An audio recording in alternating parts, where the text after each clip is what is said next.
Hello Millennial Parents, saya Rati Ibrahim, psikolog klinis, saya CEO dan founder Personal Growth. Banyak orang tua yang datang ke kantor saya dengan pertanyaan-pertanyaan. Wah, Bu Ratih, kira-kira anak saya tumbuhnya sudah baik nggak ya? Optimal nggak ya? Salah satu yang terbanyak, yang paling sering dibahas adalah masalah keterlambatan membaca, menulis, juga keterlambatan bicara. Nah, hati-hati nih. Karena apa? Jika mengalaminya, jangan-jangan anak kita mengalami apa yang disebut sebagai disleksia. Bagaimana ya tanda-tandanya? Kita simak nih penjelasan saya di video ini. Pertama, kita kenali dulu apa itu disleksia. Disleksia adalah gangguan belajar yang membuat anak-anak menjadi sulit untuk bisa membaca, menulis, dan mengeja. Biasanya, anak dengan disleksia itu bisa menghafal kata-kata. Tetapi ketika dia harus memahami maknanya, kemudian belajar kata baru, nah di situ tuh dia mulai sulit. Tapi perlu diingat ya millennial parents, bahwa disleksia tidak berhubungan dengan kecerdasan atau disebabkan oleh kurangnya niat untuk belajar. Dan anak-anak karena kesulitannya, dia kadang-kadang merasa rendah diri dan dia menganggap dirinya tidak cukup pintar. Di sini peran kita millennial parents untuk bisa membantu anak kita untuk tetap percaya diri. Dulu anak saya bilang ke saya, "Mama, saya bodoh ya. Saya benar-benar malu nih saya bodoh." Untungnya ada Tom Cruise dan saya bilang, "Itu dia juga disleksia, Nak." Dan lihat betapa hebatnya dia sekarang. Jadi tetap mau belajar ya, Mama temani. Penyebab disleksia itu apa ya? Sampai sekarang belum bisa ditentukan secara pasti apa penyebabnya. Namun, penelitian menemukan bahwa anak dengan disleksia menunjukkan adanya perbedaan di dalam struktur, fungsi, dan perkembangan otaknya. Perbedaan ini bisa terjadi karena memang sudah bawaan dari anaknya itu sendiri. Tetapi yang kedua, bisa juga karena faktor trauma. Misalnya di usia tumbuh kembang ya, ketika umurnya masih di bawah 5 tahun, dia pernah mengalami trauma, jatuh sehingga cedera secara cukup parah. Disleksia juga bisa terjadi karena faktor keturunan.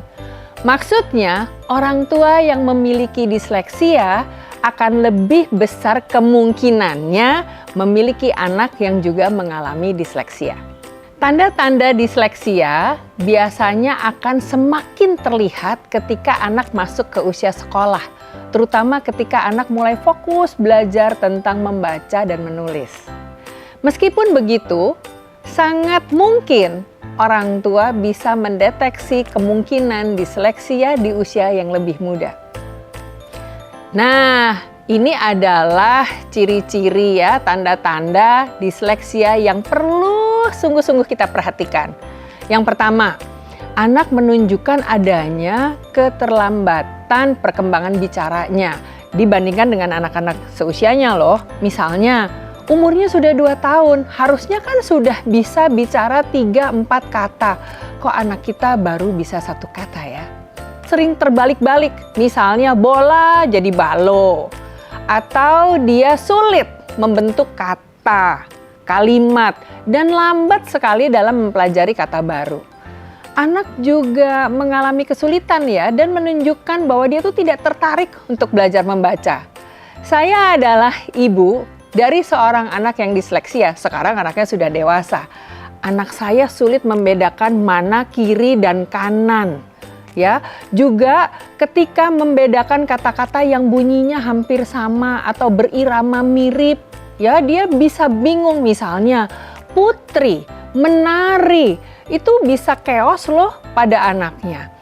Dan anak-anak biasanya menganggap ya membaca menjadi hal yang sulit sekali.